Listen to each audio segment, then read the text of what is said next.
Welcome everyone to this week's video. Today we are on Fish Friday number 198 and we have a good one for you today.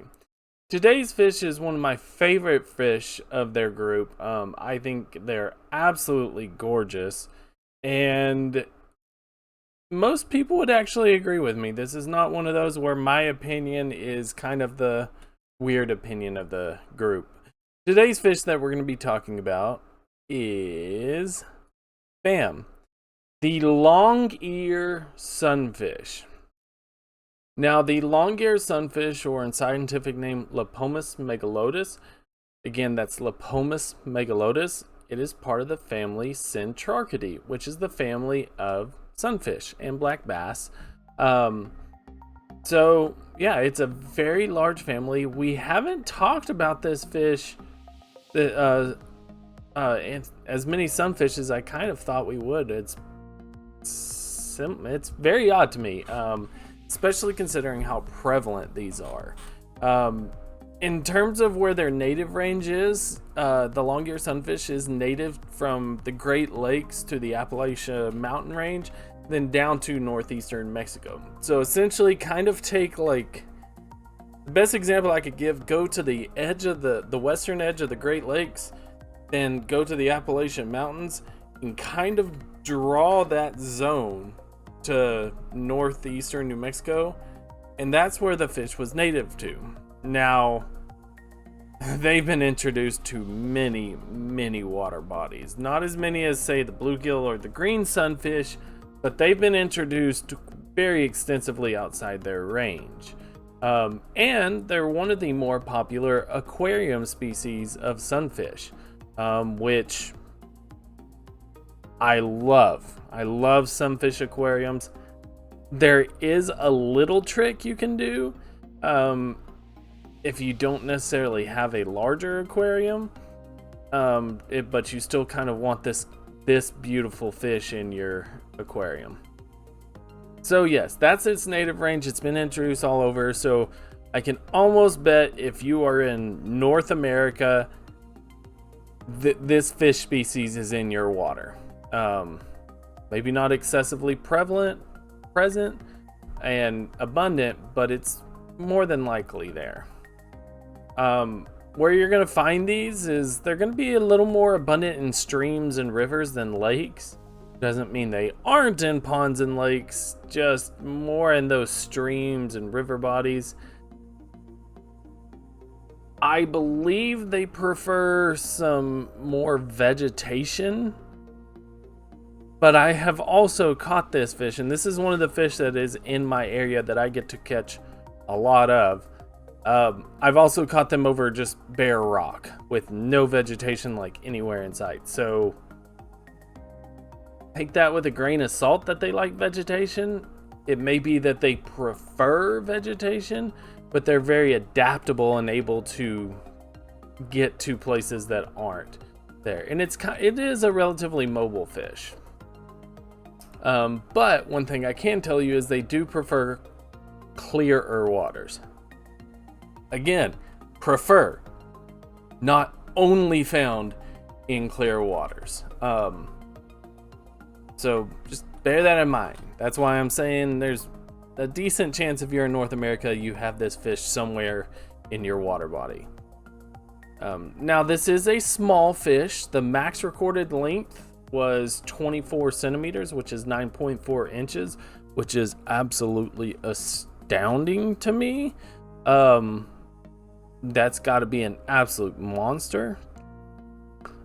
Because usually you're going to find them about 10 to 20 centimeters, which is about 4 to 8 inches. I think the largest one I've ever seen might be like 17 centimeters. And I was like, oh my God, this is monstro Longear. To go an extra 7 centimeters, yeah, that's pretty darn large. And the weight of that max recorded length was actually 790 grams, which is 1.74 pounds, which is also pretty astounding because these fish don't weigh a lot. They're just more smaller, and because Another common name for the sunfish that, and we've talked about this before, is called the panfish. And the reason for that is because people say, oh, it looks like a pan, and it's not the worst description. At least that's what I found out after doing some research. People say, oh, it's a panfish because it looks like a pan. Here's your handle, here's your pan shape. Yeah, it's there because it is very laterally compressed. Growing up, I thought it was called a panfish because, oh, you can fit one in a pan really well and cook it. So, hey, they do taste good, by the way. All sunfish do. So yes, it is a panfish. So think that sort of body shape. You know, you got pretty deep caudal peduncle, and then just this very laterally compressed but very tall body. So very, pan shaped. I don't know how else to describe it. They do have this spiny first dorsal here, soft second dorsal, a very sort of teardrop kind of shaped anal fin that does have some spines on the anal fin as well. Short and blunt pectoral fins, and they're just beautiful. I mean, just absolutely gorgeous. In terms of body and fin, there's not too much to go on there. You know, the short pectorals, that is important.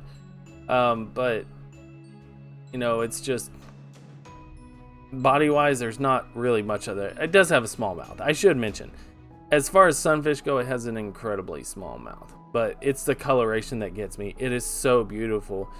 You'll get one that looks like this, very kind of iridescent blue and turquoise.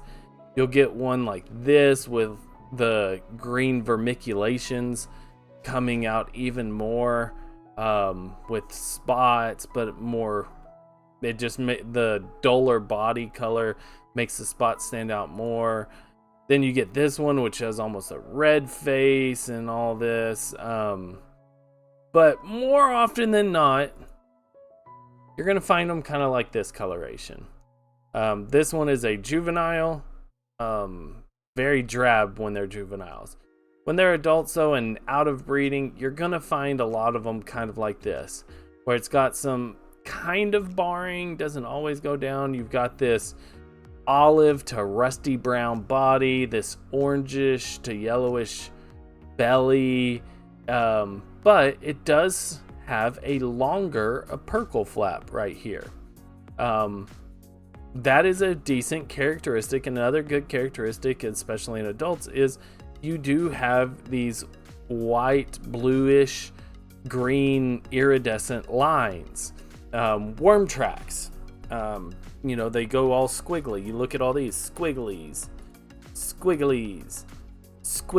and that's actually does have a scientific term. The worm track squiggly lines have a term called vermiculations. It's science will have a name for almost anything.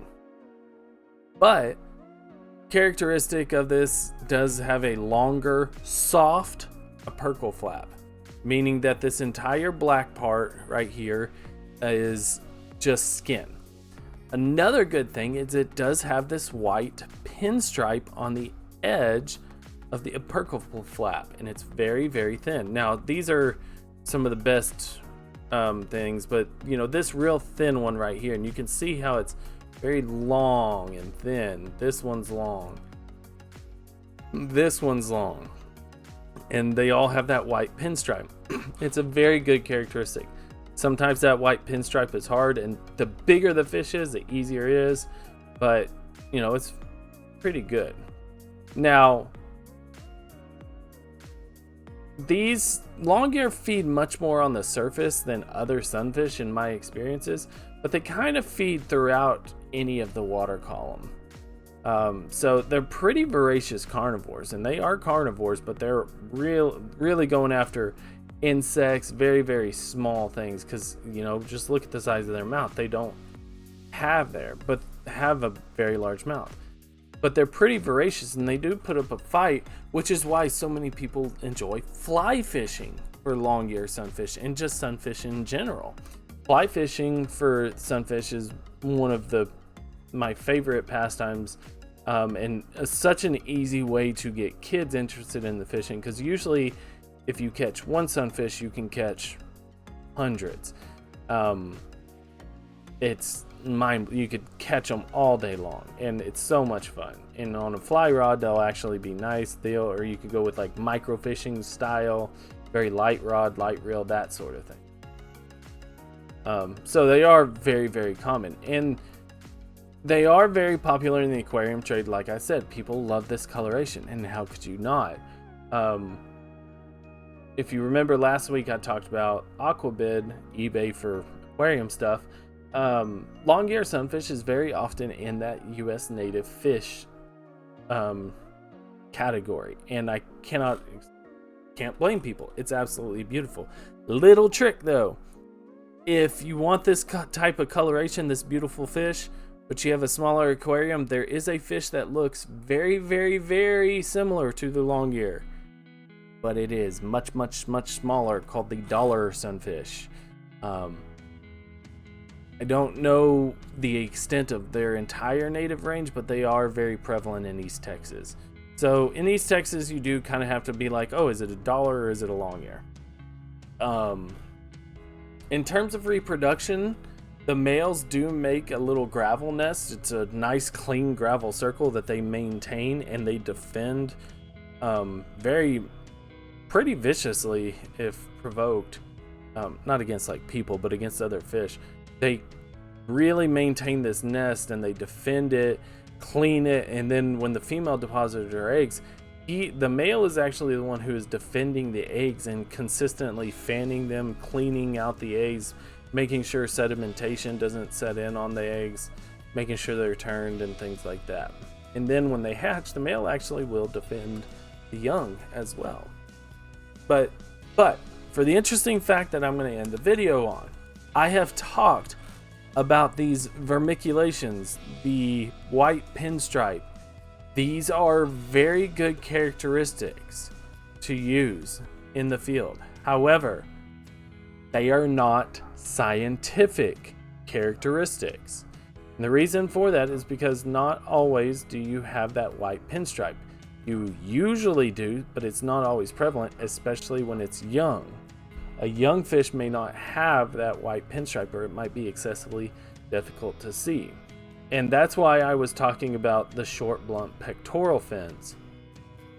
When scientists describe a species and give it its characteristics, they have to assign it characteristics that no matter what life stage it is, you can use those characteristics to identify the fish. That's why you can't use the vermiculations, because if you look at the top one, this larger adult, you can see them. However, this is also a Longear sunfish, but it doesn't have those vermiculations. You can see the beginnings of it, but it's not there. So the fins having no coloration, that was actually a characteristic. If you remember, the last sunfish we talked about, I believe, was the bluegill. And bluegill, almost no matter what life stage, they actually have a darker spot at the base of their second dorsal fin. And then they have a short, hard opercle flap. This is another characteristic of the Longear, a long, soft opercle flap. That is a characteristic, and it's actually a long, soft opercle flap that is wider than the pupil of the eye, I believe, is how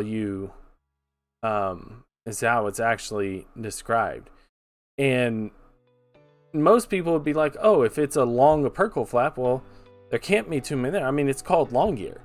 Well, just in my area, there is another sunfish called the red breast sunfish, and its ear can get literally 3 times as long. Its ear can extend to like halfway down the body. It is by far a much longer ear.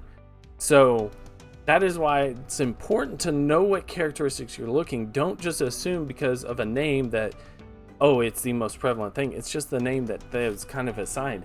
it's usually a good characteristic. Like, yes, it is longer than the bluegill or any of the other short opercle flap fish, but just because it's Longear doesn't mean it's necessarily always a Longear. The redbreast has a thinner opercle flap at its thinnest. It almost goes into like a spoon shape. It's still soft, but another thing, these short pectoral fins. Pectoral fins are a very good characteristic of all sunfish, whether they're short or whether they're long. And the way that you tell is you push the pectoral fin, and does the tip of the fin extend beyond the archway of the back when it's pointed straight up? It's actually a very good characteristic.